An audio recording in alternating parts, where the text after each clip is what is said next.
My name is Paloma Reyes, and for as long as I can remember, silence was the only language that kept peace in my family. I learned early that speaking up only made the room colder, my father's eyes sharper, and my mother's hands tremble as she tried to hold the world together between us. So I stayed quiet through the insults dressed as lessons, through the years of being the disappointment that refused to break. I thought if I worked harder, if I made myself small enough, he would finally see me. He never did. And somewhere between his pride and my restraint, something in me finally cracked. I realized I was done earning a love that came with conditions, done swallowing the guilt that was never mine to carry. That morning in court, when he raised his voice and called me a disgrace, I didn't argue. I just looked at him and knew. The man who had spent his life trying to control my story was about to lose the ending. The air inside the San Diego County Courthouse felt heavy, thick with the smell of old wood and dust stirred by the morning light slanting through tall windows. A crowd filled the benches, neighbors, reporters, strangers who came to see a family destroy itself in public. My father stood at the front, trembling slightly, his gray hair catching the light as he raised his voice. "She's a disgrace. She manipulated her mother, tricked her into changing the will." The words sliced through the room like a blade. Every syllable carried the weight of years he'd spent mistaking control for love. I stood still, hands clasped before me, dressed in a plain black suit. The only color was the small gold anchor pinned to my collar, catching a flicker of sunlight before fading back into shadow. Across from him, Judge Elaine Wexler watched in silence, her expression unreadable, her presence calm but sharp. When she finally spoke, her voice was low yet clear enough to silence the entire room. "Sir, you really don't know, do you?" The murmur died instantly. My father froze, confusion twisting his face as if she'd just spoken in a language he could no longer understand. The judge's pen scratched across paper. The clock ticked. My heartbeat followed both rhythms. People think moments like this happen in an instant. They don't. They're built over years, word by word, silence by silence. And as I looked at him, at the man who once taught me how to stand tall, I understood this wasn't where the story began. It began long before the courtroom, in a house where I learned that survival sometimes meant staying quiet long enough to remember your own voice. National City had aged the same way I had, quietly, stubbornly, beneath the weight of time. The streets were still lined with fading stucco houses, their walls cracked like old scars. My childhood home waited at the end of the block, its paint peeling, its windows clouded with dust. Inside, the air was stale and heavy with the faint scent of cheap whiskey. The ceiling fan moaned as it turned, the sound slow and uneven, like the breath of something too tired to live but not yet ready to die. Almost a year had passed since my mother's funeral. Lucia Reyes taught children how to speak two languages, but somehow she could never teach this family how to listen. She once told me that respect wasn't about agreement, it was about standing upright when someone tried to bend you. She said it softly, never realizing that one day I'd have to live by those words against the man she married. My father had been a border officer, once respected, now reduced to bitterness. His pride curdled into resentment the moment the world stopped saluting him. Every time he looked at me, I saw the same accusation in his eyes, that I had inherited the government that used him up and threw him away. The house hadn't moved on. Her photo hung askew on the altar, her smile dulled by a thin film of dust. I straightened the frame and opened the drawer beneath it, the one where she kept old letters. Buried among folded papers was an envelope marked in her shaky handwriting. "To Paloma, if your father turns on you, remember this. Truth doesn't ask for permission." The ink at the bottom bled into the paper. I held it tight, throat burning. She must have known this day would come, that he would take his grief and turn it into a weapon. A car door slammed outside. My brother Mateo walked up the path, shirt stained with oil, eyes soft and careful. He hugged me like he always did, half-hearted, afraid of breaking something. "Dad's been different," he said. He always was, I answered. Later, I stepped onto the porch across the fence. My father stood with a bottle in hand, watching but saying nothing. I could feel his stare like heat on my skin.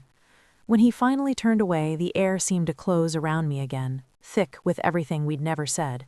He would never forgive me for leaving this place, for choosing duty over blood, for being everything he could not control.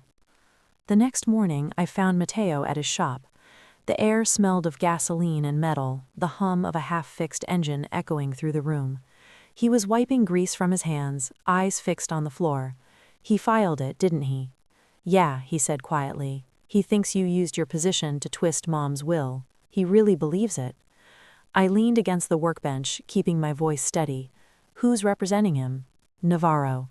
That name cut deeper than I expected. Hector Navarro, the same attorney I'd once investigated for corruption. I'd watched him lose his contracts, his reputation, everything. And now he was back, representing my father, wearing revenge like a suit. He's not defending Dad, I said. He's coming for me. Matteo shook his head. He's your father, Paloma. Maybe you should talk to him. And say what? That truth doesn't need permission? He didn't answer, maybe because he knew it was already too late for talking. That night, back in my old room, I sat by the window.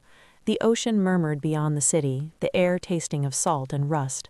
I unfolded my mother's letter again, tracing the words with my fingertips until they blurred. You were right, Mama. He's turning against me. My phone buzzed. A message from Matteo. Dad's hired Navarro. They've already filed to disqualify your legal license in court. I set the phone down and stared at the small gold insignia on my desk. The anchor glimmered faintly under the moonlight, a reminder of everything I'd stood for. The very truth that had once protected me would now be used to tear me apart. Still, I drew a deep breath and steadied my hands.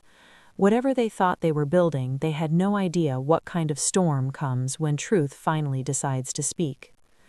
The courthouse felt colder that morning, though sunlight still poured through the high windows, slicing across the polished floor. I walked in quietly, dressed in a black suit, hair tied back, no uniform, no armor, just composure. Navarro was already there, pacing with the confidence of a man rehearsing his victory. My father sat beside him, back straight, jaw tight, wearing his old authority like a badge that no one else could see. Behind them, Matteo stared at the floor, his silence louder than any defense. When the session began, Navarro's voice filled the room, low, smooth, deliberate, every syllable sheeped to cut. We are here, he declared, because this woman, this so-called daughter, used her government position to manipulate her dying mother into changing her will. The words landed like knives, clean and cold. I kept my gaze steady, hands folded in my lap, my pulse the only thing moving. He went on, relentless. She barely visited her mother, and when she did, she came in uniform, full of medals, showing off her status. He played a recording, my voice over the phone, saying, I'll take care of it. Cut against my mother's weak reply, I'm tired, Paloma. A murmur rippled through the crowd. That recording, its tone, the static, the background hum, I knew it. It came from the military hospital's restricted records, files accessible only to the Navy or family. Navarro had broken federal privacy law to use it. The motive was obvious. This wasn't justice, it was revenge. Judge Wexler tapped her gavel once. Order. Then she looked at me. Miss Reyes, do you wish to respond? I stood. My voice was calm. Not yet, Your Honor. The truth doesn't need my defense. Gasps followed. I sat again. Navarro's smile faltered. He'd expected me to break. Instead, I gave him nothing but silence, the kind that made men like him nervous. By the end of the session, Wexler's tone shifted. Miss Reyes, please submit your service file for verification. A simple sentence, but it meant my entire record, classified missions, investigations, everything would become part of the court file. As I left the courtroom, my father stepped into my path. His eyes burned with that familiar contempt. You think your medals make you better than blood? I met his gaze. No, they remind me I survived it. That night, my phone buzzed. A message from Naval Command. We are aware the court requested your file. Clearance under Section 14 may expose classified operations. Proceed with caution. I typed my reply slowly, without hesitation. Approve release. I stand by everything I've done.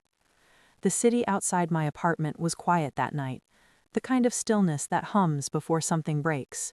A single streetlight spilled across my desk, catching on the small gold insignia resting there. I poured coffee but never drank it. My mother used to say, "La verde non grita." Mika, truth doesn't need to scream. I closed my eyes and heard her voice, soft and steady, the same tone she used when patching the cracks my father left behind. By morning, the Navy courier arrived with a sealed envelope stamped "Confidential JAG Corps."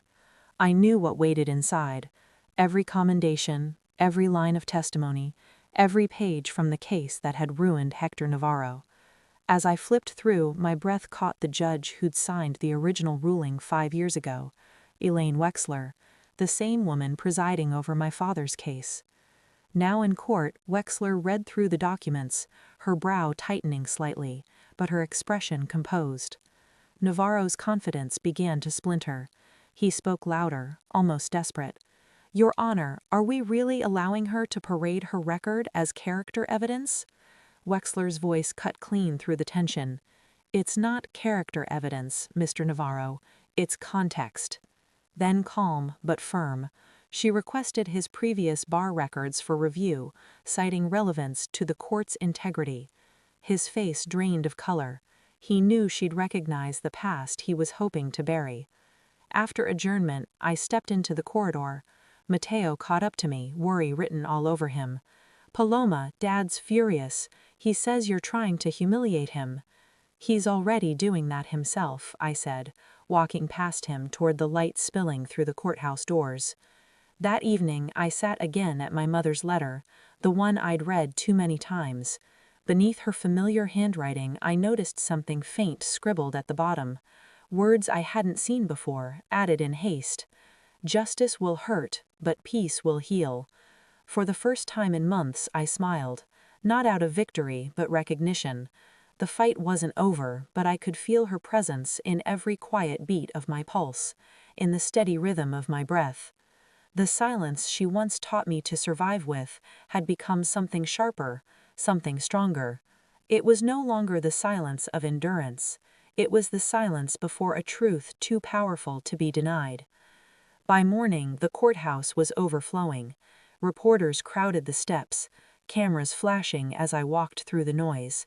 The headline on a discarded paper read, "Navy lawyer faces her own father in court." I looked at it once, then kept walking. This wasn't a trial anymore. It was a public dissection of a family. Inside, my father sat beside Navarro, his eyes bright with stubborn conviction. Navarro's voice cut through the room, sharp and rehearsed, as he called Mateo to the stand. My brother hesitated when asked if I'd visited our mother often. "Not as much as she wanted to." Navarro twisted it into "not much," letting it hang like proof. My father nodded, satisfied. When it was my turn, Judge Wexler asked if I wanted to cross-examine. I shook my head. "No, Your Honor, he's already torn enough." The room went silent. Navarro displayed a photo, me in uniform holding a glass at a ceremony. While her mother was dying, he said, she was celebrating. My father whispered, "See? Proof." Wexler studied him coldly. "Was this authenticated?" "It's public," he stammered.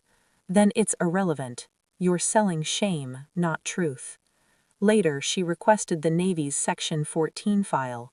When she returned, her face was unreadable.